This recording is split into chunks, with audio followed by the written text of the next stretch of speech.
एक रहस्यमयी प्राचीन जंगल में, जहां सूर्य की किरणें भी पेड़ों की जालियों में उलझ जाती थीं, वहां एक चंचल गिलहरी रहती थी।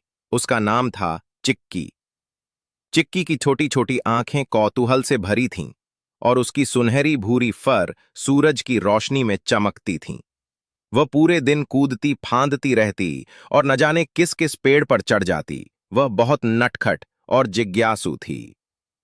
एक दिन जब वो गहरे जंगल की ओर गई, तो उसकी मुलाकात एक रंग बिरंगी तितली से हुई। उसका नाम था पंखुड़ी।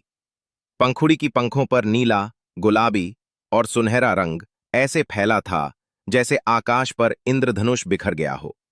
वह तितली बहुत शर्मीली थी, लेकिन चिक्की की मुस्कान और उसकी बातें सुनकर उसका डर धीरे धीरे कम हो गया। धीरे धीरे दोनों घनिष्ठ मित्र बन गए और हर सुबह सूरज उगने से पहले मिलने लगे। वे फूलों की घाटियों में उड़ते कूदते, मधुर गीत गुनगुनाते और हवा में नाचते रहते। एक दिन उन्हें एक बहुत पुराना और विशाल पेड़ मिला, जिसके तने में एक छोटा सा चमकदार छेद था। चिक्की ने जिज्ञासावश उसमें झांका और उसकी आंखें चमक उठीं। अंदर कुछ रोशनी से दमक रही थीं। पंखुड़ी ने हल्के से फड़फड़ाते हुए पूछा, क्या वहां कुछ खास है? चिक्की ने उत्साहित होकर सिर हिलाया। दोनों ने मिलकर उस छेद में हाथ डाला और बाहर निकाला एक अद्भुत चमकदार पत्थर, नीली रोशनी से चमकता हुआ। वे दोनों इस रहस्यमयी खोज से अचंभित थे, और चिक्की उसे अपने दोनों पंजों में लेकर खुशी से उछलने लगी। अगले दिन वे पत्थर को लेकर दादा कछुआ के पास पहुंचे, जो पूरे जंगल में सबसे बुद्धिमान और सबसे पुराने जीव थे।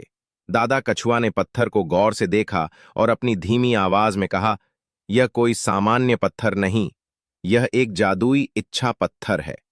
चिक्की और पंखुड़ी की आंखों में चमक आ गई और उन्होंने एक साथ कहा, हम हमेशा हमेशा के लिए दोस्त रहना चाहते हैं।